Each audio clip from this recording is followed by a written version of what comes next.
You're listening to the Copywriter On Call podcast. I'm your host, Sara Gillis, copywriter, word magic maker, and owner of What Sara Said. On this podcast, you'll feel empowered to show up online in a way that has you saying, "That's so me." Let's get started. Welcome back to another episode of the Copywriter On Call podcast. I am your host, Sara Gillis, and I am clocking in on call hours solo today to share a few simple ways that I've made it easy to gather client reviews. Now, all of the tips that I'm sharing in today's episode aren't groundbreaking or revolutionary, but they've really helped me to connect with my clients and request feedback on what it's like to work with me, and to do so in a really easy way. So let's get into it. My first tip for you is to add a testimonial request to your offboarding email workflow. If we've ever worked together before, either through my Done For You website copywriting services or my Done With You services, including my website copy course for photographers or my Voxer coaching days, you've likely received an offboarding email from me that reads a little something like this. Hi, client name. I'm popping into your inbox today with a metaphorical houseplant to say thank you, friend. It was wonderful to assist you with your business during your project. Here are a few reminders for you. And at this point, I remind the client of my timeline for sending deliverables or where they can find their copy documents. Typically, I share a client resource as well, maybe a guide to how to place copy on your website. Then here's the good part. I say, if you have any feedback to share with me about your experience working with me, I'd love to hear from you. Please leave a Google review here. And I link directly to where you can submit a review on my Google business profile. Then I say this, have an extra minute? Please leave any additional comments here, and I link them to another form, this time on my website, so that I can continue to refine my services and add more clientele to the What Sara Said family. Many thanks for your partnership. XO, Sara. Now, here's what works about sending an email and linking out to a testimonial form like this. This email is consistent across all of my service lines. So this means that I'm asking the same questions to all of my clients. In addition, I automate this email through my CRM. I use HoneyBook, and this email sends after my client's copywriting project has ended. So HoneyBook takes care of that timing for me, and it makes sure that all of my Done For You and my Done With You clients are receiving this exact email at the exact same juncture in their client experience. The second thing here that's really valuable is that it's straightforward enough to be skimmed, and it includes links to everything the client needs to leave a review, whether it's on Google, via my testimonial form on my website, or both. Third, it prioritizes the Google review as my main priority request. I'm all about making friends with Google, which is why I spend time and money on things like SEO, blogging, keyword research, and more. Google reviews help me to boost my visibility across the internet, and it also helps me to show up higher on search engine results pages or SERPs. And that's an important thing for me at this growth and scale stage in my business. Here's my next tip. I ask insightful questions on my testimonial form on my website, but I keep it short. This is key.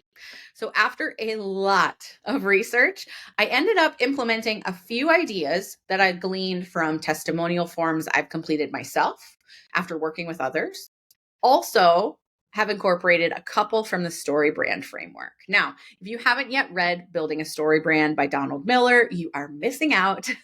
There is a reason this book is called The Branding Bible. So for me, it was important that my testimonial form questions really emphasized the before and the after of working with my business, okay?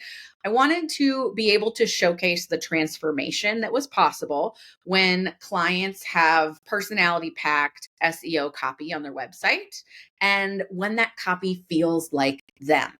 And so asking questions like, what was your biggest challenge before working with me? And what changed after working with me? Those two questions are key to understanding that client experience, but also that transformation.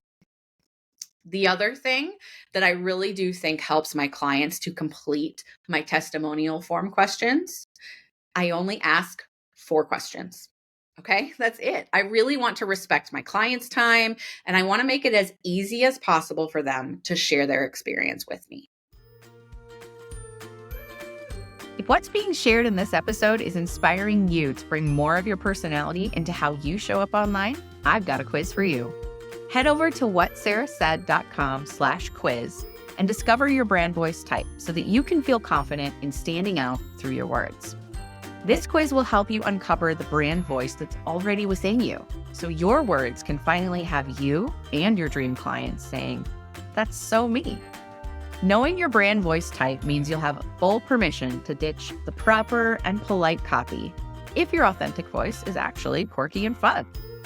Your brand voice is what I call word magic, because honing it creates literal magic for you and your dream clients.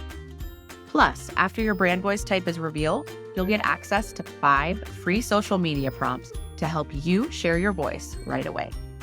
So what are you waiting for? Take this fun quiz now at whatsarasaid.com/quiz.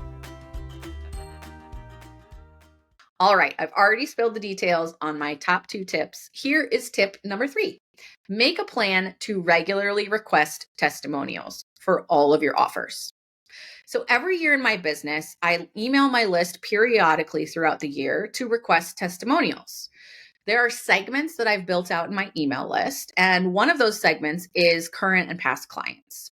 And 1 or 2 times a year, I send out targeted emails to those clients, and I request an update on how their copy is feeling. This helps me to gauge whether or not they might need ongoing services or a quick polish, but it also helps me to see how their copy is feeling for them over time, how their copy is performing, and what kind of tweaks or things they've noticed since we last chatted about their project. It's common for me, especially at these junctures, to offer incentives for my clients to stop in again on my website or hit reply to share their feedback. Of course, they've all gotten that initial feedback request, but this is more of a, okay, some time has passed. How are you feeling?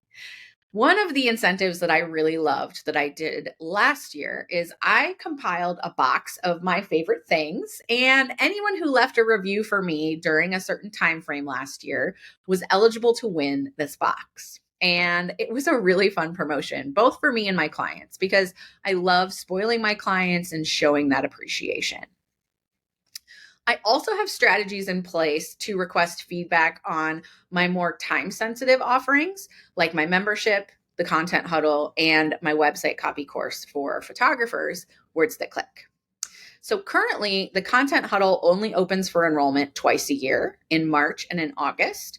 And so a couple weeks ahead of those doors opening, it's customary for me to email my members a few weeks ahead of time to request feedback that I can then share on social media. Similarly, after I completed the live launch of Words That Click, my website copy course for photographers earlier this year, I emailed my students inside the course to ask for their feedback as well. Here's my last tip for making client reviews easy to collect.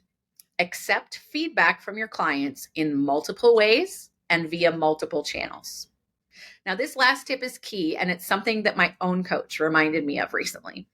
While we would love our clients to take all of the steps and do all of the things when it comes to sharing their experience of working with us, the fact is this: our clients are pressed for time, and so are we as business owners.